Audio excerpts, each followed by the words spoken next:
bienvenue pour ce rendez-vous Paix économique de Grenoble École de Management. Dans ces vidéos, nous vous proposons quelques clés de réflexion autour des trois dimensions de la paix économique, la personne, l'organisation et la société.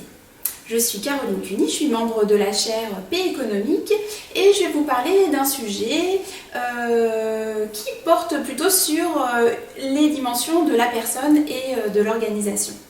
Comment être en paix avec ces outils numériques? Alors on peut tous faire le constat que les outils numériques sont plutôt là pour nous faciliter la vie, nous rendre plus efficaces, plus performants, mais d'un autre côté, quand on s'interroge, on se rend compte en fait que ces dernières années, le fait de nous pousser dans ce flux d'immédiateté, d'instantanéité et de multitasking est plutôt quelque chose qui est perçu comme étant négatif par les employés, les salariés et même les êtres humains de façon générale. Alors qu'est-ce qui fait que ces outils numériques, qui pourtant au départ sont conçus et pensés pour nous faciliter la vie, sont en fait plutôt une source de stress négatif et de fatigue mentale, voire d'épuisement pour aller un peu plus loin? Donc pour répondre à cette question, on peut s'intéresser à un concept qui est important, qui s'appelle la charge mentale et qui va en fait reprendre ces définitions autour des capacités, des ressources mentales que nous pouvons avoir nous pouvons allouer à une tâche, à réaliser une performance d'une certaine façon.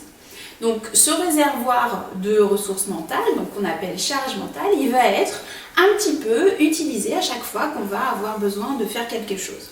Donc ici, vous voyez où je veux en venir.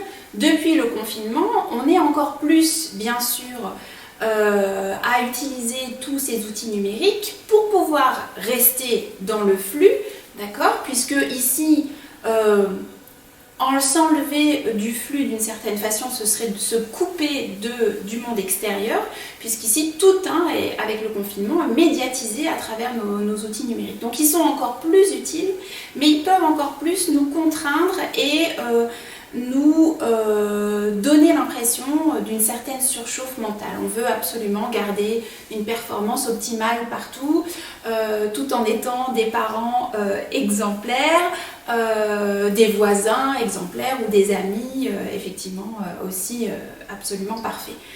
Donc comment faire pour s'extraire un tout petit peu de ce paradoxe?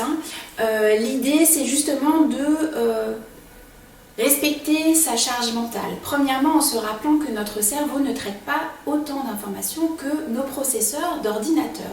Donc, même si notre cerveau a une fonction absolument ultra performante, on est quand même là dans un moment où ce cerveau, il a besoin de moments pour être complètement soit sur une tâche particulière, donc des moments de concentration hors sollicitation qui vont nous permettre d'être complètement efficaces et performants sur une tâche particulière, et aussi des moments hors sollicitation pour nous permettre de régénérer en fait nos ressources mentales et ses capacités. Pour ces moments de régénération, rien de mieux que le calme, dans la nature et en silence tout seul.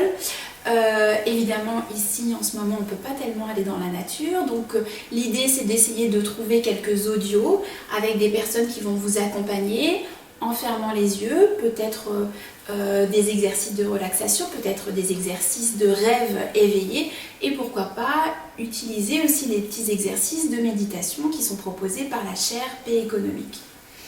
J'espère que cette vidéo vous a plu, n'hésitez pas à la partager autour de vous, merci beaucoup de votre attention et rendez-vous la semaine prochaine pour un autre moment de réflexion de paix économique.